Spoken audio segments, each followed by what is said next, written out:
Okay. Okay, let me start. I am Raymond Dijkshoorn. I'm in the Netherlands. It's a bit past 8 right now, so it's a nice start of the weekend, a session like this.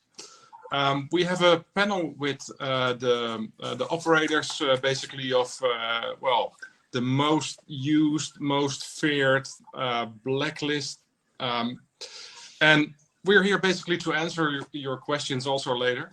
So we did get some outline at the start, which helped. But we're trying to basically answer any questions that you have. And let me just outline that we're here to help you. So most of us in this industry, at least for Spamhaus, for Serval, we've been around for close to 20 years. So we're not doing this since yesterday. We have quite a good view on what's going on in the internet. If you talk about like where the internet is going, we are always involved in directions. And with that, I would like to introduce Etro on my left. Etro. Hello. Nice to meet you all. I'm in Finland and it's 9 p.m. here. And maybe a word or two about Colilocks. We started trapping spam as a commercial effort about 5 years ago. I've been involved in anti-spam ever since the late 90s, I think, when I was a university sysadmin. So it was a hobby for a long time, and recently it's become a commercial effort. We get about 30 million spams or so a month to look at, identify ESPs and other known senders, provide intelligence on the stuff that we see to those. Awesome, thank you. James. Yeah, I'm James Holliner. I'm in the UK. It is only 7 p.m. for me, so really early in my Friday evening. But yes, there's just this session standing between me and some wine and pizza, so we'll talk quickly. So I've been doing anti-spam stuff for over 20 years now. Started off working in an abuse team for a UK ISP, for heading that up, and did that for about 11 years before I then swapped over and joined Cloudmark and took my skills global, and I've kind of been here ever since, running the security operations team, generally just spending a lot of time trying to stop the bad guys. And surprisingly, you may like to learn that I do actually try and help the good guys get some of that mail through occasionally. Yeah, I think that's a really good point. I mean, most of the senders always fear what is going on with the blacklist, but we're not the bad guys. So that's really good to understand. Rob. So I'm Rob McEwen, and I'm from North Carolina in the United States. And so I've been managing mail servers since the mid-90s, and but that was really started off as a side project. I started off more as a web developer and computer programmer, and then as my own users were having difficulty with spam, that kind of drew me into the whole anti-spam world. Maybe around 2003, 2004. I did some good work as a volunteer for Serval during some of Serval's very first couple of years, and then I branched off and launched Invalument a few years later in 2007, which is Invalument's an anti-spam blacklist that focuses on catching a lot of the sneaky spams that are sometimes missed by other blacklists. But it isn't necessarily a drop-in replacement for Spamhaus, for example, but it's a great supplement to Spamhaus. And mainly, I think one of the things that helped with Invalument is it was built from the ground up to not overly focus on spam trap hits and not overly focus on user stats bubbling up to the surface. A lot of spammers learned how to evade those tactics for catching spammers, and so it was sort of built from the ground up to catch the more sneaky, elusive spammers, many of which were following a lot of good rules, but still sending unsolicited messages. Yeah, I mean, that's a good point. And I think that if you are into spam filtering, which are many of the guys who were supposed to go also to the forum in the UK, which unfortunately now is remote, but they know that basically there is no single source of truth. And what we guys do amongst each other is basically we are supplementary. So one time you see it on the spam house list, sometimes you see it on the serval list, sometimes you see it on Rob's list. If it's a combination of all three, you might look into your customer. Simon. Hi, Ray. Yeah, so Simon Forster. Yeah, Simon Forster from Spam House. I've been doing this for sort of 15 years now. Joined them on the commercial side, so really about trying to get some money in to keep the project going. Yeah, I've joined doing sounds a bit like Rob, doing coding stuff with Spam House. Moved across to the commercial side of things, and now I'm heading that up. Don't think there's much more to say about me, really. Well, I think there is, but we'll get to that. Okay. Before the start of the session, we basically we got some questions in, and we are hopefully be able to answer questions also. But you have the right audience if you're willing to know anything about how a blacklist is operating. What should you do to get better understanding? How to escalate listings? I mean, you have them all here. I mean, we could have invited Alex from EuroIBL, who is usually afraid to talk in audience, but that basically says the majority of the blacklisting around here. If we cannot fix your problem, you really have something which is broken. So one of the questions which we got in is, what is the biggest obstacle to effective anti-spam today? And the world is changing quickly. I mean, who would knew that we did this conference like we do it now with all the things happening around the world? But Edward, could you address that? Like, what is the biggest obstacle right now? What we see in the anti-spam world?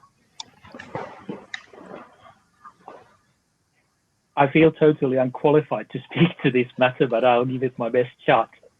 The thing is, of course, that the receiving has concentrated so heavily on the 3 or 4 major players that anti-spam is essentially whatever they do for the majority of recipients.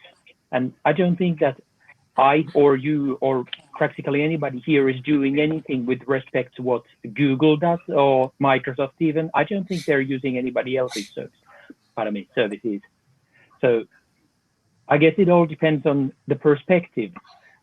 Like, who are you when you're asking this question? What is effective anti-spam to you? Yeah. For the people who run man and dog mail servers, the answer is completely different to what Microsoft or Google would give you. Yeah, and unfortunately, some of us deliver our data to those guys also. So, and that's what I also said. That's good news. No, it's not new. We do that for years. But it's a good thing. Very good thing. Yeah, and circling back to my previous statement, you cannot do this alone. So we see something.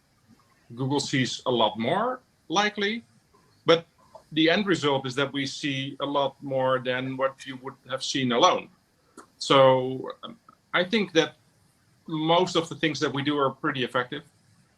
We see a lot of the spam gangs changing their behavior, and that's telling me basically that, well, if it would not affect their business, they would not change a thing. So in a way, we do good work. It's also a little bit sad that we do this over 20 years and the problem is still not gone. But some people also say the problem is solved. But if we basically turn off what we are doing, it's not really solved. So one of the other questions that we got is how relevant, and that's basically a follow-up on that. How relevant are blacklists today? And moving forward, what do marketeers need to think about it? Simon, do you have any take on that? Yeah, I guess so. So looking at the sort of commercial side, how relevant are blacklists today? More so than or as much as ever. They're really quite heavily used by receivers. There's an awful lot of, as we all know, an awful lot of spam out there, an awful lot of rubbish. Chucking that into a junk folder and storing it forever doesn't make sense for an awful lot of these receivers. No one's ever going to built-in box. There's a junk folder associated with that with a few thousand emails in. I never look at it. It's just using up storage space on my provider's servers. So kick them off as quickly as possible. SMTP Connect, drop it. Fantastic. It's not your problem then as a receiver. So there's also another side where you've got large ISPs, I guess large receivers as well, looking at this problem from a different perspective. We all know that there's big downward pressure on prices, particularly in the sort of ISP world, or has been. Rather than just providing dumb pipes, offer a service as well, offer security. I know it's something that BT in the UK, for example, are offering quite heavily now. And they're looking to bring in as many services as possible, make security a really good selling proposition. But all the data that we get, you've hinted at it as well, Raymond, all the data we get, it pops up all in lots of different places as well. Response policy zones, so blocking at DNS firewall level, providing the data to some of these other very large receivers that are out there to combine with their own data and your data, everyone's data on this talk. So all very, very relevant. There was a subsidiary question there, wasn't there? What do marketers need to think about? Yeah, yep. Okay. I think that's really, really easy. I think it's a really easy answer. It's just what you guys should always be thinking about. It's the brand. Forget about the email side of it. And I dropped, and it seems to be a recurring theme through this session, this, what do we call this thing? An exhibition. Worry about the brand. Worry about, and part of that is worrying about the domain associated with the brand. So make sure that you're keeping the reputation of the brand pristine. Worry about IP addresses associated with your brand. Look at all this sort of stuff. It also goes broader than this as well. We talk an awful lot nowadays about reputation. So, and it's one of the things that frustrates people to get onto our domain block list. And it'd be interesting to hear what you say with respect to Serval, actually, Raymond. But people get really frustrated because they end up on the domain block list and then they want to know why. What was the reason that got us on? Yeah, can't really tell you one reason. It's reputation. There's, you know, we're looking at 80+ metrics here. You've just got a bad reputation. Well, goes for domains. It cuts across though. We're listening, presumably we've got lots of ESPs here listening to this, a lot of marketers. Get a good reputation in the industry. That'll serve you really, really well. And it can be a personal reputation. Do the right thing. If you have a problem, hold up your hands. We have a problem. Fix it. And then people will start to take your word for it. When you say, hey, look, I fixed that problem. Okay, we'll take your word for it. The listing goes away. So across the board, reputation, so important. Yeah, and I also want to address short-term and long-term benefits, because some of the things that we list are really looking forward to short-term profits. So just recent this week, we had a casino site who was listed in our shareable data list. And the guy had like 20, 25 different casino domains. And he did a delisting request, which is quite normal usually. But he was like, yeah, my mail server got hacked and some guy sent it out spams with 25 of my domains advertising my site. I don't know what happened. And that's like, yeah, I mean, really? We've been doing this quite some time. So we're not even going into details with that, but yeah. And that's why I say, like, if you have a normal brand, they care about their brand recognition, the future of their brand, and usually they won't do funny stuff with it. And if they do, they will definitely correct it. So there's a big difference between those two kinds of markets in our vision of what's going on, actually. So one of the questions, like, and it's a breakdown, but and I would like to address it to Rob. Basically, it is a follow-up from the previous questions. How relevant are blacklists today, and has anything changed for them? So did our world change, let's say, from 5 or 10 years ago?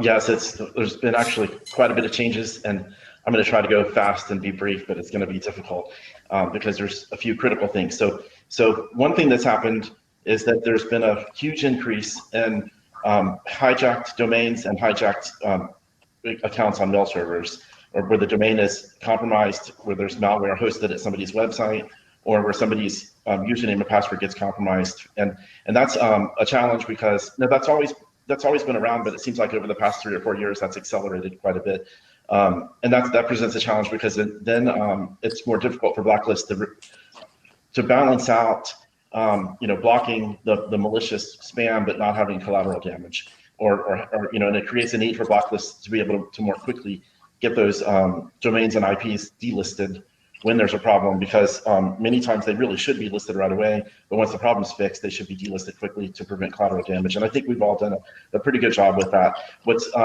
there's other things in the industry that have been difficult. One of which is so originally with a lot of the most prestigious email service providers, they had a very strong dedication in the 2000s and early 2010s, and with trying to stay off a blacklist and trying to kick spammers off their networks. And unfortunately, they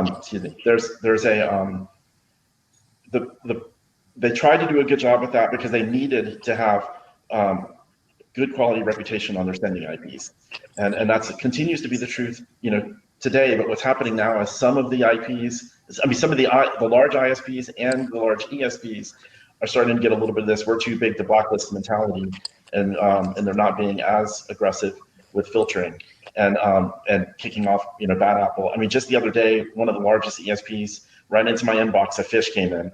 When I went to take a look at the fish, the ESP's hyperlink, which was using that ESP's domain name, so it wasn't really something I could block that easily. It came from their IP base. It came using their domain name for their redirect. I click on it. It went to a .ru domain name, and when I went to that .ru, it had like zero reputation, no homepage. It didn't exist anywhere in history, before. So that should have been trivial for an ESP to be able to do, to be able to filter that or spot that before allowing it in. So that's becoming a problem, and basically I'm just going to let you all know that I'm pretty sure almost all of us are making adjustments, and I don't want to go into too much detail. But for example, one of the good things that SpawnHouse is doing is they're doing more filtering based on the domain names that are within the PTR record and things like that, and that's going to help them. That helps them to more surgically target those customers. Is just one example. There's other things that I'm working on, and other things some other people are working on to help more surgically target the bad apple customers of large ESPs and large ESPs, because that's getting to be a greater need. It's forcing us all to rethink our technologies and redo things in a massive different way. And I think that's coming soon, because it's getting a little out of control how much spam is coming from large ESPs and large ISPs. Yeah, I completely agree with you. And there are examples, especially over the last 2 weeks, where very big ESPs have been compromised. They have redirect services, and personally, from the Serval point of view, we are talking with a couple of the big guys. The names are known on all of the mailing lists, so it's no secret. I saw some in the comments also. Thanks, Steve. But they are well aware. They're also anxious to fix it. But if your company has been like bought 4 or 5 times over the last 2 years, things might be different. And that's not talking it good for them or making an excuse for them to allow it, but it's just how it happens. There are good guys still working there, and they do a lot of good work. With the redirectors, some stuff is new for them, I guess. So we had the same discussions with Twitter. Twitter fixed it. In fact, I don't even think t.co is around anymore. There are some other redirectors where we had various talks also during other conferences. Some of them, it's their business model, and we just have to cope with that. So we make decisions, they make decisions, and people are free to use our data. And it's a little bit beyond that, because many of the network vendors are also using our data. So even if you think your blacklisting is not impacting my deliverability, I think you should think again. Because if the majority of the large corporations use RPC kind of data sets to basically filter out traffic, and you are in that list, you don't have any outreach for commercial customers anymore. That's just changing. And anyone who says that it has no impact, I would like to argue with them, because I think it does change their world tremendously. So one of the other questions we had is, and I think that's a nice one for James. James, your company has built a lot of tooling work. So what tools and services do you have available that enterprises, marketeers, and organizations can use to help them monitor mail streams and improve their health and email channels? And I address this one to you because I know that some of the blacklist operators do not want to act as a feedback loop. Just being independent helps us. So James, is there something that you can add there? Yeah, I mean, I guess kind of in terms of our CSI blacklist, then it's somewhat different to maybe some of the others, insofar as we're not like an officially public kind of list, so you can't just get our kind of query our data with DNS lookups and that kind of stuff so you can't like immediately check and see, run scripts to check if you're listed and things like that. I mean, in terms of tooling for that, I mean, the advice I've always kind of given out over the years for that is that people should be monitoring and checking and parsing their logs. That's a much kind of more effective and quicker way of actually determining when if you've got a listing, rather than going to the effort of creating a whole new set of scripts you have to maintain to check for things. It's generally very clear when we're blocking, if we've blocked one of your IPs, and pretty much every customer, except for a few odd ones who have some very lame MTAs that are barely capable of handling email, pretty much all of them will have a redirect to our portal, so you can remediate your IP pretty quickly. In terms of other kind of tooling and stuff, we've kind of, to be honest, one of the areas we've kind of concentrate more on it is kind of helping other companies to provide that kind of tooling for others. So like anyone out there who uses the likes of Return Path, eData Source, I think even 250 OK, don't quote me on that one, but we've kind of opened up a lot more information to kind of those companies to be able to get access to a bit more in-depth data around things in terms of kind of campaigns and sending. So anyone who kind of uses those services can potentially get more information from us via those tools, rather than coming from us kind of directly. But yeah, I mean, the big one that we kind of always have is the kind of questions around, can we get access or get information in, or even like early heads up on blacklist things. And it's like, well, I mean, the early heads up is the 5xx message you get in your log file. That's that's where you're going to see it. I mean, we can't really get any quicker than that. It's updates every 60 seconds, so it's pretty robust, really. Yeah, I think I also saw a question someone posted in the chat earlier about what's the kind of useful thing to kind of do in terms of listening and stuff. One of the things, this is one of the things that really frustrates me whenever on any of the kind of, whether it's a mailing list or any Slack channels or anything like this, people post things that basically wanting help and saying, oh, my IP is listed or blah, blah, and don't post their IP. Just post your IP, even if it's in the faint hope that someone might be able to help. Because the number of times I kind of sit there and wonder, well, can I be bothered to actually help because you didn't provide the IP? I've actually got to go and ask you for the information to help you. So just generally, always include your IP. Try not to obfuscate things. I mean, unless there's something in an error message you really think is PII, please just kind of copy it verbatim and give us all the information we will be wanting to kind of help you. That's a big one for me. I've got one thing there. Make sure that the people that you're writing to are actually the people who are listing you. You wouldn't believe the amount of times that somebody comes to somebody else saying, Sorbs lists us, and we are not Sorbs. So take it elsewhere. Yeah. Talk to the right people. Check the listings. If there's any public documentation associated with the listing, like a text record that contains a link to something that has more information, the text record that might contain something immediately useful, like a domain name on an IP or a date or something, look those up. Keep repeating them to whoever you're talking to. Yeah, there are cases. The other way around is also the case sometimes. If people do delisting requests and they are not the domain owner, that's just the innocent bystander, and we respond differently to that. So, it's the game. People in charge to get in touch.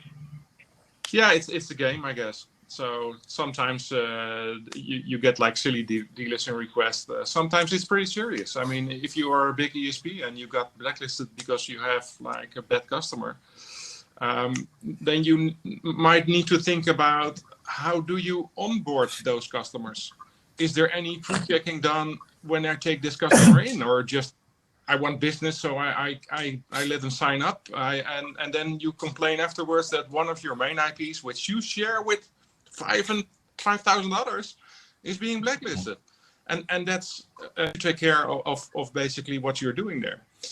If you are willing to give your reputation a try with that, we see some of the ESPs shifting big customers to separate IPs with obvious reasons. They don't want to have that shared with a customer who just pays little money to do so. So there's a lot of variation in that, and yeah, that's stuff that we all track. I mean, that's what we do daily. So I saw one of the questions, and I think we can move to answering some questions. I saw a question about how did GDPR impact what we are doing right now. Well, many of us, I know Simon has been to many of the ICANN conferences. Me, myself, I'm also going there a lot. And we see a lot of the guys in the industry there. Yes, it did impact our lives. Did it change it completely? I don't think so. There is many ways of tracking bad guys. Did it make it easier? No. If the information in the Whois records would be accurate, we could do a lot more, and that's why we're also in discussion with ICANN that if there is going to be a listing level where you have like law enforcement and research, that would help us tremendously to see like botnets, spam gangs, and I want to make a clear separation between ESPs who have a dirty customer or a botnet that is just sending out malware, and we detect all of that. And sometimes the discussion is with the ESP, like, hey, I have this bad customer. For me, that is a completely different discussion than the botnet that we are tracking down. And the action that they do is quite different also. So Simon, I know your guys have like a lot of botnet intel listings. Do you see any jumps and changes there? Like, for example, with the current situation in the world, we see we see a lot of domain names related to the coronavirus, asking for money, doing distortion, Bitcoin scams. What do you see currently?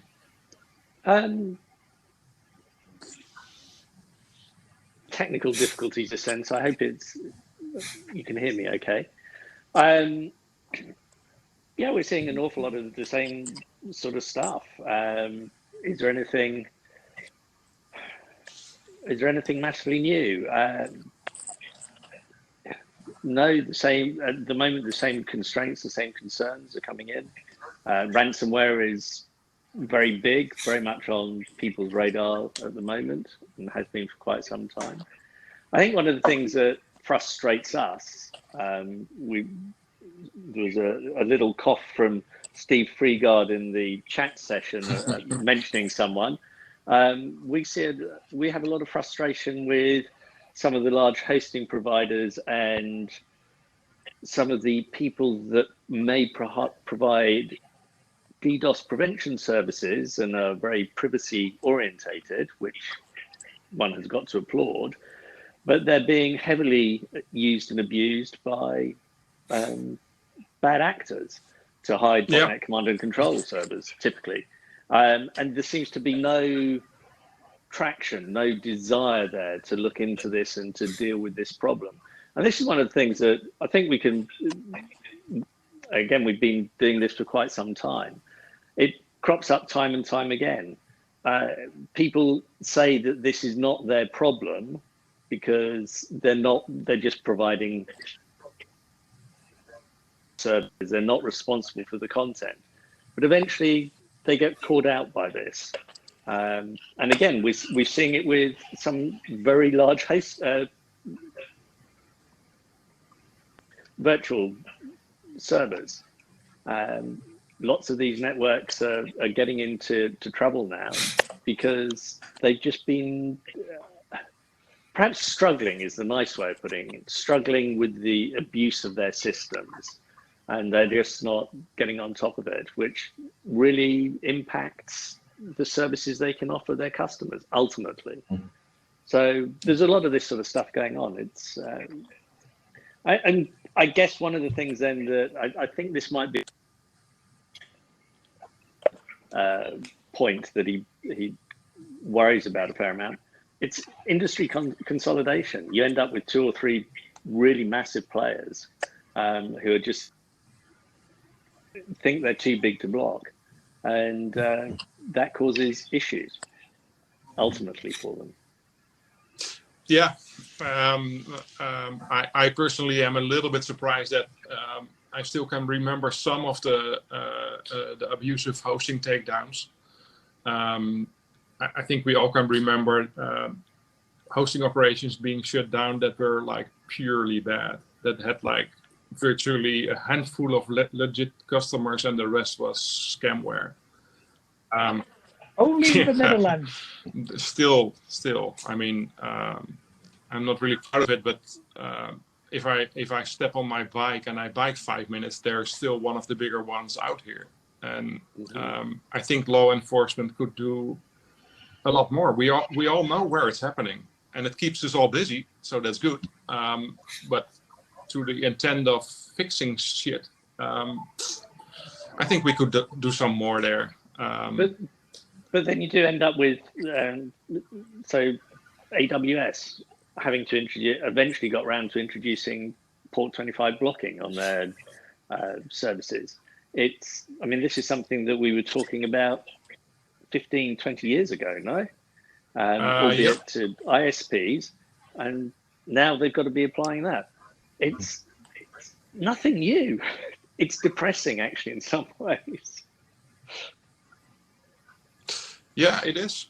It is. So I see a question from Christopher about if there would be a verification process with a real ID before allowed to send. And that circles back a little bit about the statement that I made before.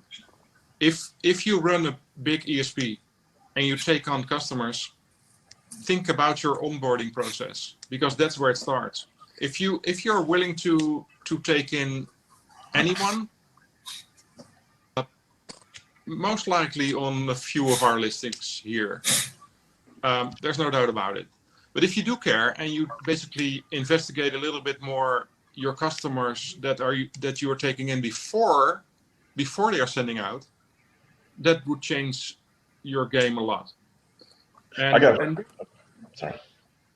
No, and there's also other ways of doing that, like put them in a profile where they can only send 5 emails or something like that, and not. But it's only part of the problem.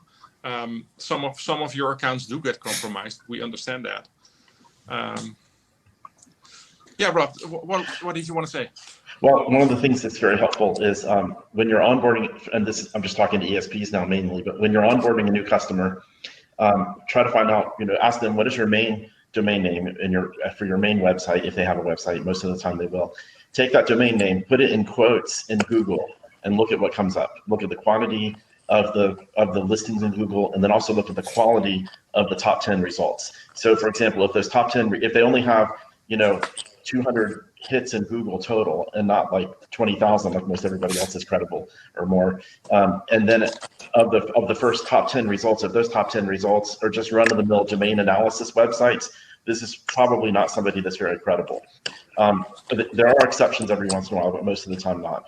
And then the other thing that you can ask the customer is, if when they bring you a distribution list and you see something and you're suspicious of them, ask them to walk you through how a typical customer signed up for their service, and make sure that it's credible. And starting from how did they find you? So some people will say, well, we don't have much of a website, but we do have a Facebook page and we do massive amounts of Facebook ads, and that's fine. There's nothing wrong with that.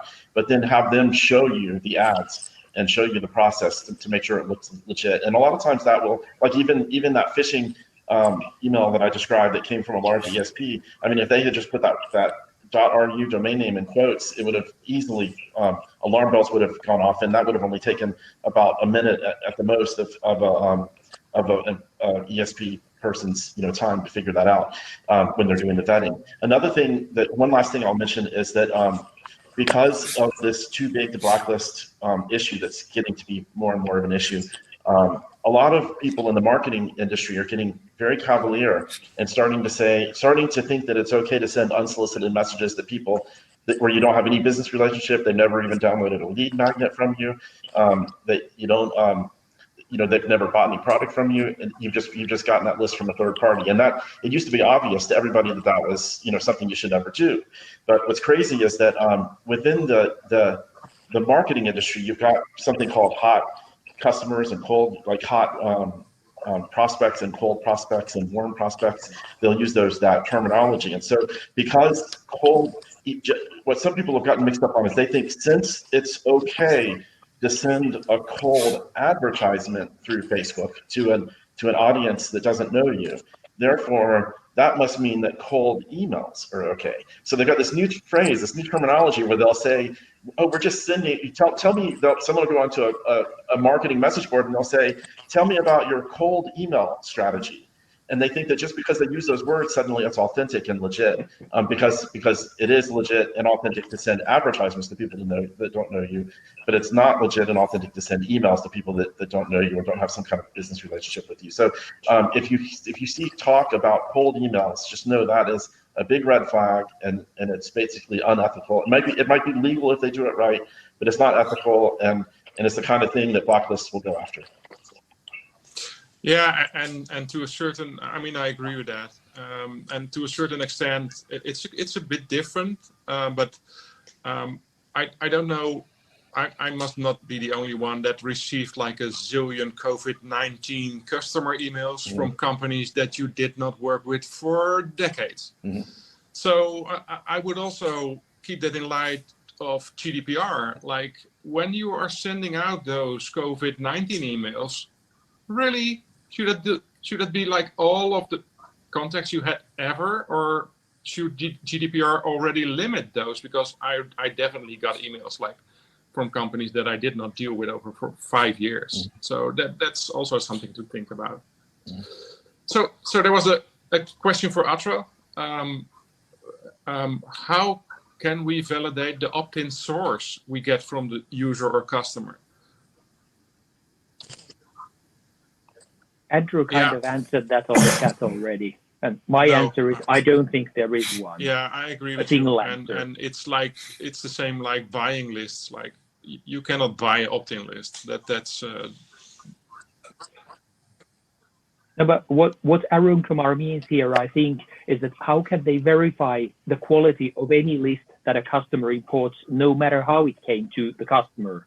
So basically, as a DSP, you're trying to do the good thing, know something about the customer's list, but a single answer, I think, and that's the business they're in. Basically, they will find out after a few customer emailings, and if you share that sending IP with your customer that has been with you for years, that's going to hurt your reputation.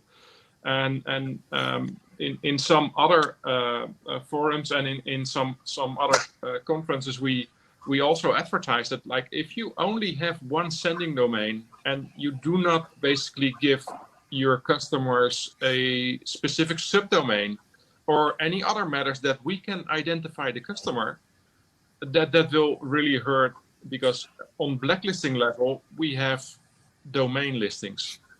It could be subdomain listings, but that's basically as far as we go in the blacklisting industry. If you spread it out over IPs, and Simon can comment on that, and you have multiple IPs for multiple customers, don't share them, then we also know who that customer is.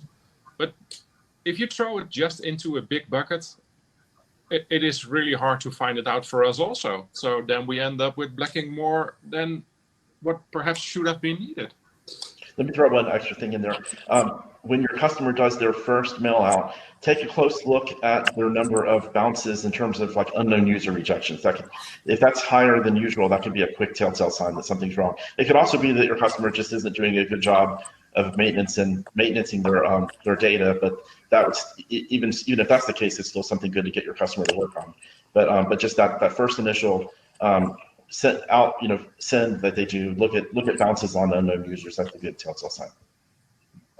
Yeah, but I mean, and not to defend the ESPs, but I personally did some work at ESPs just to help them out and see where we could basically improve their procedures. And what happens a lot is that customer sends out 2-3 nice email listings, nothing bounces. It's a clean list, and then they start to do bad shit. Wow. And most of the ESPs basically have a few test runs where they do monitor their clients quite closely. If it's a new customer, and after a while you say, well, this customer is trusted, right? It's just like when from the spam house side, if you see IPs doing good stuff and all of a sudden it turns bad, that's a lot harder to make the right justification on that. And that's what's happening a lot also. So I really think that most of the ISPs really try to do it very well. But the guys who basically, who we are tracking, the guys who run the botnets, who do the bad stuff, they're after the ESPs also. They just use them as a sending platform.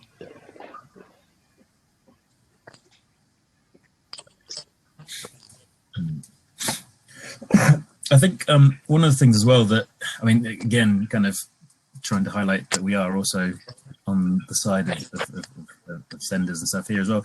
That, I mean, the biggest thing I seem to run into when I'm talking to ESPs and stuff is because you look at some sort of stuff that leaks through and comes either not necessarily from them or that use their platforms in some sort of way.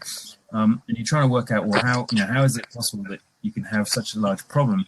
And it kind of always seems to track back to the fact that there's free and or kind of almost instant access to the entire product, and the ability to send vast amounts of messages or do something, that you should in theory be paying for a lot.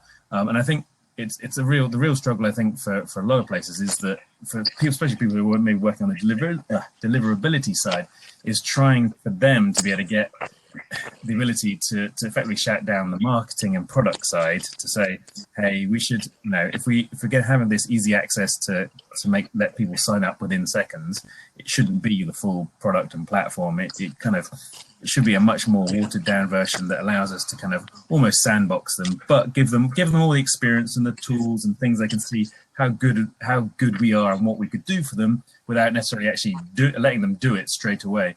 And I think if more kind of companies can move towards that, I think it's one of those things where because you don't necessarily see how the output of the badness from all that stuff, you only see the good because people then go, hey, the people who are good sign up and pay money. It's one of those quantities that never maybe gets kind of noted in any kind of spreadsheet as to the impact of it. But certainly I see it time and time again that the customers the companies that do kind of somewhat shut down or even really massively reduce what their free and or trial accounts things can do, the spammers go away because they will go to the next easier target. So the more the industry can do that kind of thing, I think it makes it just harder for them to utilize the good reputation of some of these platforms. Completely agree. And before they start to send, you have the onboarding process, and that's really especially for freemium accounts. If you have free signups, I mean, we have been in contact with a couple of and it was not the ESP world, but a different type of industry that moved from a paid version to a free version, and that's where basically the botnets come in. The botnets try to create like thousands of accounts, and then you, as the help desk customer, basically the abuse desk of that ESP, you're like, where should I start? Because this is not what I expected, and from there it only goes downhill. Let me jump in. So, from what I'd just like to sort of build a little bit on what James says. I think it's absolutely right. Yes, it starts with the onboarding process, but then rate limiting new accounts as they come on. Certainly, if you've got a free model, rate limit them quite heavily. And a number of ESPs also, they have different IPs, and depending on how trusted you are, you will find yourself on the that may get through IP, but don't bank on it, through to the really stellar clean IPs where everything is just going to get through. So these are all things that you can be working on and work with your customers to move them across, or the trusted customers across to the networks that are really going to get delivered. Are going to get delivered. Yeah, and that's also like a premium service for that ESP, so they can charge more for good deliverability. And it circles back to what Rob told also, like he saw those guys pointing to a .ru domain, but likely they didn't use that .ru domain during sign up.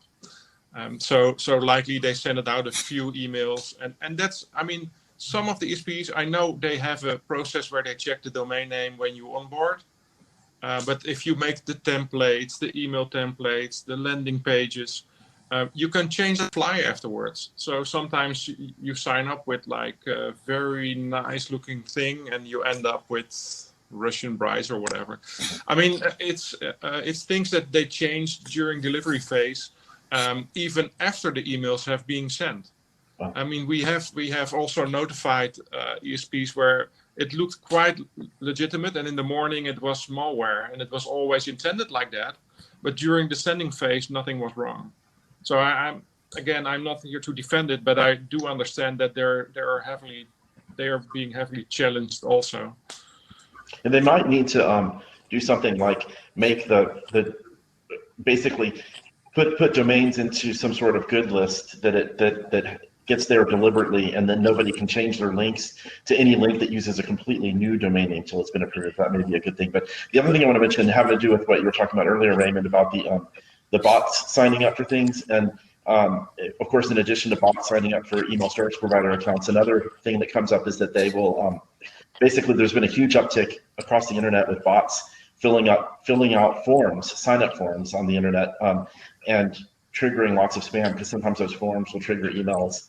And then often when they trigger those emails, there'll be malicious content in the body of the message, because the spammer will sometimes throw their malicious link, hyperlink into the comments. And that can often get different when those forms trigger feedback messages back to email addresses that were forged in there by a bot. Then that's a quick way to get your IPs and your blacklisted, because it can cause a lot of malicious emails to be sent. So it's just really not a good idea to have forms convert to automatically to emails unless you really know what you're doing and you're careful. But even before that, it's just a really good idea that any kind of sign-up process or form have something like a CAPTCHA set up, or something that would prevent a bot from being able to go through with it. And I know that there's exotic ways that that CAPTCHAs can be beat, but it really, that's very few and far between. And a lot of people find that when they put a CAPTCHA in front of some things like that, a lot of abuse is stopped. Yeah, I mean, I tend to disagree with the CAPTCHA, but the rest I do. I mean, bots are usually a lot better in solving the CAPTCHA than I am. Sometimes I have to click again and see how many bridges or cars. I mean, I don't like that. Yeah. Well, it's not user friendly. Yeah. But there is one point that I like to address. I mean, we are heavily known in the sending industry for ages that we are protecting their systems. And what a lot of people basically are not doing is if they have a sign-up form or a feedback form, that they also use our data to check. Like, use the Spamhaus data to check if that form is coming from a botnet, and just ignore that form. Because the majority of the forms that we see in threads are already identified. They are on IPs that been associated with bad stuff since forever. Because what we little bit see is that the phase of the botnet that is doing form submissions is one of the last life cycles of that bot. So it is already known, and it's quite easy to move from the email side to also move to other sides of your internal systems, where you basically start to monitor your onboarding process against the blacklist that Spamhaus provides or other parties provide, and see where is that guy coming from, instead of just seeing it when he starts to send out the email. And the same with domain names. If somebody signs up at your ESP and the domain name is 12 hours old, really? Do you want that as a customer? Or, I mean, that's just bad stuff waiting to happen. Yeah.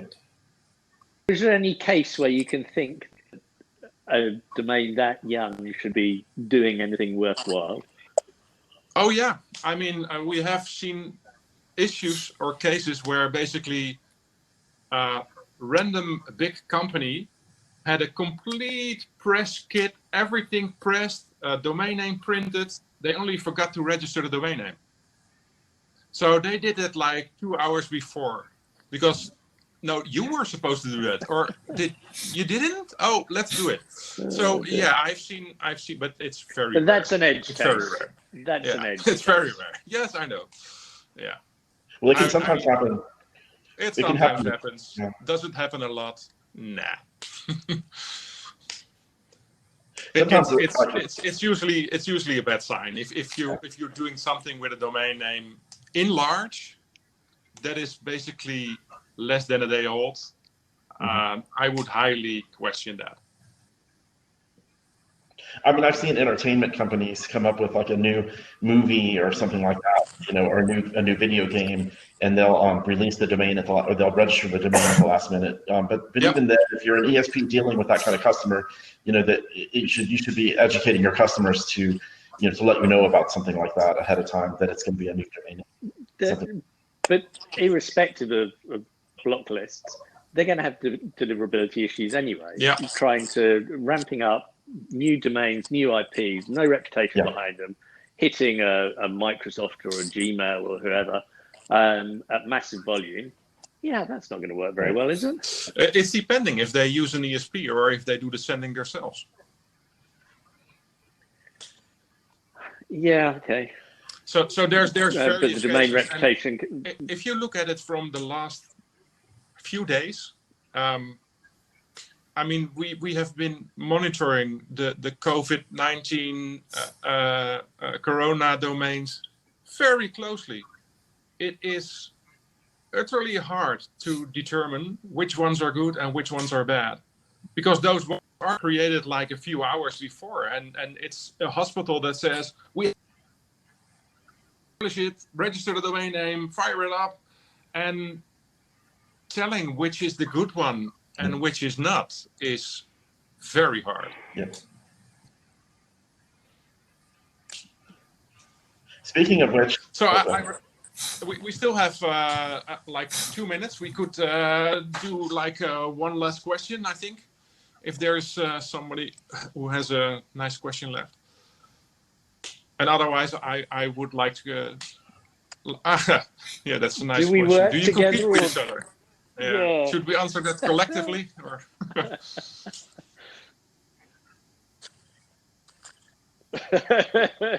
We're all actually the same Yeah, we organization, basically, one big dark black we work for organization. DOT.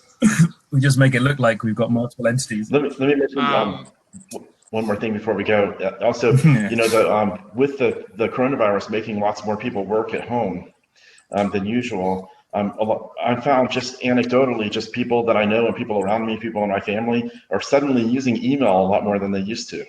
So this is only making email more relevant and more important than it ever was before. And of course, the last thing you want is your employee working from home to get a virus because they clicked on something in their email that they misunderstood and didn't know they were launching a virus. So that makes blacklist and security all the more important too. Yes, it does. It does. Yeah. So do we work either competitive or collectively? Anyone on this panel knows each other for years, and we all work together. As I said in the start, there is no single list that basically covers everything. So sometimes we share information if we think it's really bad. We do work together a lot. I don't really see the other lists as competitors, but basically as friends who are helping the industry. As strange as that might sound. I saw one last question perhaps about the information sharing, like Chaitu said, if you have a shared pool of bad sign up info, would that be helpful for us? Definitely. So with any information, you don't only need to contact us if you have a delisting request. And that's a misunderstanding that a lot of ESPs have, like, we only contact Spam House when we have a sending issue. But it's a lot more proactive to basically also reach out like, hey, we have this bad customer and we want to avoid seeing him elsewhere. Can we share the information with you? And if it's as long as you are allowed to share it with the GDPR restrictions that your company has, we are happy to take in the data. So please, yeah.